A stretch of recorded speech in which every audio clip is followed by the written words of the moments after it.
बिस्मिल्लाहिर्रहमानिर्रहीम। अस्सलाम वालेकुम। Welcome to easy cooking with Naureen. आज मैं आपके साथ चिकन शामी कबाब बनाने की एक ऐसी धमाकेदार और आउटस्टैंडिंग रेसिपी को शेयर करूंगी जिसे आज से पहले आपने इस तरीके से कभी भी नहीं बनाया होगा। सारे पुराने तरीके छोड़ दीजिए, एक बार इस तरीके से शामी कबाब को बना कर तो देखिए, आपका दिल खुश हो जाएगा।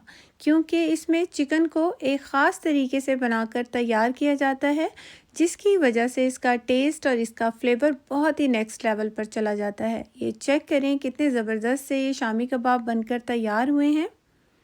इस रेसिपी को अगर आपने एक बार ट्राई कर लिया ना, तो बार बार बनाने पर इसको आप मजबूर हो जाएंगे। बहुत ही कमाल की और सबसे आसान और सबसे फ्लेवरफुल रेसिपी आज मैं आपको देने जा रही हूँ, जिसका एंड रिज़ल्ट देखकर आप हैरान रह जाएंगे। रेसिपी बहुत ही कमाल की है, फुल वॉच कीजिएगा। आइए अब हम अपनी रेसिपी को बनाना शुरू करते हैं। यहाँ पर मैंने एक प्रेशर कुकर लिया है और 3 पाव के करीब मैंने चिकन लिया है, यानी कि 700 ग्राम मैंने बोनलेस चिकन लिया है। और चिकन के बड़े बड़े पीस ही हम इस्तेमाल करेंगे ताकि हमें उसका रेशा भी अच्छा और लंबा वाला मिले। अब मैंने इसके अंदर ऐड किया है 1 टीस्पून नमक, 1 टीस्पून कुटी हुई लाल मिर्च, हाफ़ टीस्पून पिसी हुई सुर्ख मिर्च, 1/4 टीस्पून हल्दी पाउडर, 1 टीस्पून भर कर मैंने लिया है धनिया पाउडर, हाफ़ टीस्पून कुटी हुई काली मिर्च का पाउडर ऐड कर देंगे और 1 टीस्पून यहाँ पर मैंने साबुत ज़ीरा ऐड किया है, हाफ़ टीस्पून इलायची का पाउडर ऐड करेंगे, 1 टीस्पून गरम मसाला पाउडर ऐड कर देंगे। 2 मीडियम साइज़ के मैंने प्याज लिए थे, जिसको मैंने स्लाइस में कटिंग किया है, इसे भी ऐड कर देंगे। 2 टीस्पून भरकर इसके अंदर मैंने लहसुन और अदरक का पेस्ट ऐड कर दिया है। अब यहाँ पर मैं ऐड करने जा रही हूँ ये चिकन सीजनिंग मसाला। अक्सर लोग मेरे से पूछते हैं कि ये ऑल पर्पज़ मसाला या फिर चिकन सीजनिंग मसाला क्या होता है। ये जस्ट फ्लेवर के लिए डाला जाता है। कई लोग इसकी जगह चिकन पाउडर या फिर चाइनीज़ नमक का इस्तेमाल करते हैं, तो मैं वो नहीं इस्तेमाल करती। मैं चिकन पाउडर सीजनिंग मसाला इस्तेमाल करती हूँ। तो ये किसी भी सुपर स्टोर से आपको बहुत इजीली मिल जाएगा, किसी भी ब्रांड का आप ले लें। तो यहाँ पर मैंने ये 1 टीस्पून चिकन सीजनिंग मसाला ऐड कर दिया है। अब मैंने यहाँ पर ली थी 2 कप दाल ली थी चने की, और उसको मैंने तकरीबन 10 मिनट पहले गर्म पानी में भिगो दिया था। और 10 मिनट के बाद हम इसका सारा पानी जो है वो डिस्कार्ड कर देंगे और दाल को हमने सिर्फ दाल को प्रेशर कुकर में ऐड कर देना है। यहाँ पर मैंने दाल को सबसे एंड में क्यों डाला है, उसकी यही वजह है। अक्सर लोग जब शामी कबाब बनाते हैं, या तो पानी बहुत कम रह जाता है या पानी बहुत ज़्यादा हो जाता है। तो यहाँ पर हमने दाल को एक लेवल पे कर देना है और अब हमने इसके अंदर इतना पानी डालना है, जितनी भी आप दाल इस्तेमाल कर रहे हैं उससे तकरीबन 1 इंच ऊपर होना चाहिए पानी, यानी कि दाल के लेवल से पानी 1 इंच ऊपर होना चाहिए। अगर दाल अच्छी वाली होगी तो इतने ही पानी में बहुत ज़बरदस्त तरीके से गलकर तैयार हो जाएगी। जब आप पानी की सारी मेजरिंग कर लेंगे, उसके बाद आपने सारे मसालों को अच्छे तरीके से मिक्स कर देना है आपस में पानी के अंदर, और इसके बाद हम इसको लिड दे देंगे। और अब हमने इसको चूल्हे के ऊपर हाई फ्लेम पर पकाना है। यहाँ पर हम इसे हाई फ्लेम पर उतनी देर तक पकाएंगे कि इसकी एक विसल, यानी कि इसकी विसल आना शुरू हो जाए। जैसे ही इसकी विसल बजना शुरू हो जाएगी तो 10 मिनट के लिए हम इसको मीडियम फ्लेम पर पकाएंगे।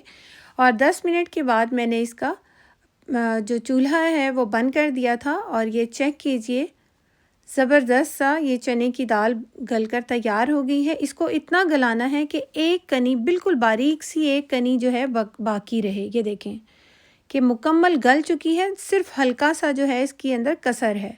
तो इतना आपने चने को गलाना है। यहाँ पर चिकन के देखिए बड़े बड़े पीसेस थे, उसके ऊपर से हमने दाल सारी उतार लेनी है और इन सारे पीसेस को हमने दाल में से निकाल लेना है।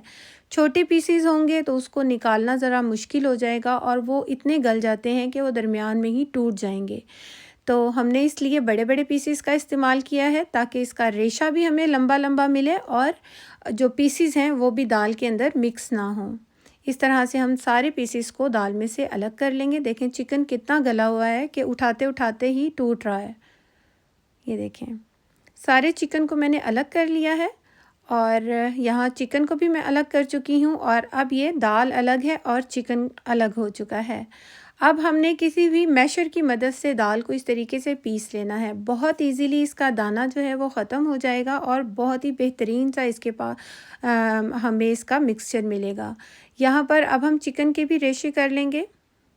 अगर आप मेरी रेसिपी को देखते हुए यहाँ तक पहुँच चुके हैं तो यकीनन आपको ये रेसिपी अच्छी लग रही होगी, तो इसे ट्राई भी कीजिएगा, मुझे अपना फ़ीडबैक भी दीजिएगा और मुझे ये ज़रूर बताइएगा कि आप मेरी ये रेसिपी कौन सी सिटी से या फिर कौन सी कंट्री से वॉच कर रहे हैं, ताकि मैं आपका थैंक्स कर सकूं।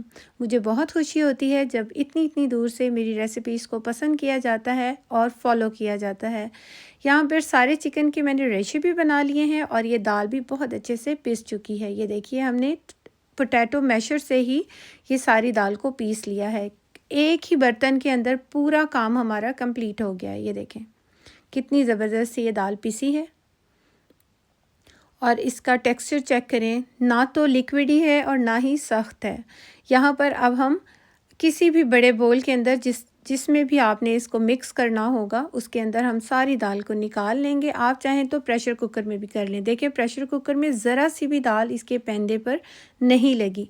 तो मेरा सिर्फ दिखाने का मकसद ये है कि दाल ज़ाया भी नहीं हुई है, नीचे पेंदे पे लग जाती है, जल जाती है या चिपक जाती है, ऐसा बिल्कुल भी नहीं हुआ। और चिकन भी हमने बहुत अच्छे तरीके से गला लिया, दाल भी गला ली, दोनों चीज़ें आपस में पिस भी गई हैं।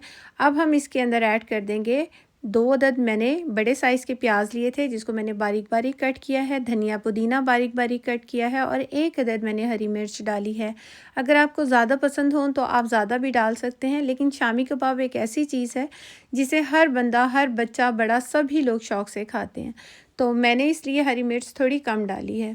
यहाँ पर जायफल और जवित्री का पाउडर मैंने ऐड किया है 1/2 टीस्पून और मैंने यहाँ पर भुना कुटा ज़ीरा ऐड किया है 1 टीस्पून। दोनों चीज़ों को एंड पे अगर आप डालेंगे तो जो इसका रिज़ल्ट होगा ना और इसकी खुशबू होगी वो नेक्स्ट लेवल पर चली जाएगी। सारी चीज़ों को अच्छी तरह से हमने मिक्स करना है। यहाँ पर मैं आपको मिक्सर चेक करवा देती हूँ। मिक्स करने के बाद आप इसको 5 से 10 मिनट के लिए फ्रिज में रख दें ताकि हर चीज़ का फ्लेवर अच्छे से निकल जाए। यहाँ पर बेहतरीन सा फ्लेवर हर चीज़ में मुकम्मल तौर पर जो है मिल चुका है। और अब हम इसके कबाब बनाना शुरू करते हैं। जितना बड़े साइज़ का कबाब बनाना होगा उतना आप पोर्शन ले लें। मैं नॉर्मल साइज़ के कबाब बना रही हूँ। सबसे पहले हमने उसको हाथों से उसकी एक बोल शेप देनी है और इसके बाद हमने इसको एक यहाँ पे राउंड शेप दे लेनी है। ये चेक करें क्या ज़बरदस्त कबाब बन रहा है। अक्सर लोग जब शामी कबाब बनाते हैं तो उनका मिक्सचर बहुत ठीक होता है, लेकिन जैसे ही जब वो फ्राई करते हैं तो वो मिक्सचर ऑयल के अंदर जाते ही वो मेल्ट हो जाता है। तो आगे देखते जाइए रेसिपी, इसका भी सलूशन मैं आपको देती जाऊंगी। यहाँ पर हमने सारे कबाब को बनाकर इस तरह से रख लेना है। आप इस तरीके से बनाकर कबाब को फ्रीज़ भी कर सकते हैं, रमज़ान के लिए इसको स्टोर कर सकते हैं और अपने बच्चों को लंच बॉक्स में देने के लिए आप इसको स्टोर कर सकते हैं। सभी लोग इसके बर्गर वगैरह, अंडा शामी बर्गर बहुत शौक़ से खाते हैं। तो आप इस रेसिपी को बनाकर बहुत देर के लिए, जितनी मर्ज़ी देर के लिए आप इसे इस्तेमाल कर सकते हैं। कम से कम आप इसे 4 से 5 महीने तो लाजमी इस्तेमाल कर सकते हैं। एक बार बना लें और 5 से 6 महीने तक बेफ़िक्र हो जाएं। यहाँ पे शामी कबाब तैयार हो चुके हैं। अब इनको फ्राई करने का तरीका मैं आपको बता रही हूँ कि एक फ्राई पैन ले लेंगे, उसके अंदर हमने बहुत ज़्यादा ऑयल नहीं डालना, उसको हमने शैलो फ्राई करना है। तकरीबन मैंने यहाँ पर 1/4 कप के करीब ऑयल डाला है और अंडों के अंदर मैंने इसको डिप करना है शामी कबाब की टिक्कियों को और इसके बाद एक एक करके हमने इसको ऑयल के अंदर डालना है। ऑयल आपका अच्छा थोड़ा गर्म होना चाहिए जब आप इसे डालें। बहुत ज़्यादा तेज़ गर्म नहीं, लेकिन मीडियम हीट पर गर्म होना चाहिए ये।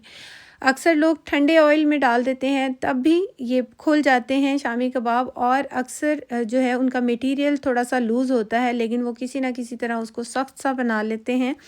तो जब वो ऑयल के अंदर डालते हैं तो वो सारा मटेरियल जो है वो आहिस्ता आहिस्ता खुलना शुरू हो जाता है। अब आप देखें कि मैंने जो शामी कबाब बनाए हैं वो कितने बेहतरीन से और परफेक्ट शेप में बन रहे हैं। कोई भी नहीं शामी कबाब जो हैं खुले भी नहीं हैं, जिसे आप अपनी पार्टीज़ वगैरह में या लंच टाइम में या फिर टी पार्टीज़ वगैरह में आप इसे ईज़िली सर्व कर सकते हैं। ये चेक करें कितने ज़बरदस्त बनकर तैयार हुए हैं। बेकरी से भी कई गुना बेहतर आप इसको घर में बनाकर तैयार कर सकते हैं अपने टेस्ट के अकॉर्डिंग और साफ़ सुथरे अगर आप अपने घर में बनाकर तैयार करेंगे तो इसे आपको खाने में ज़्यादा मज़ा आएगा। इसको मैंने धनिया और पुदीने वाले रायते के साथ सर्व किया था, साथ सलाद हो तो कमाल की रेसिपी बन जाती है ये। तो होपफुली आपको भी मेरी रेसिपी अच्छी लगी होगी। रेसिपी अच्छी लगी हो तो इसे लाइक और शेयर ज़रूर कीजिएगा। Thanks for watching. अल्लाह हाफ़िज़।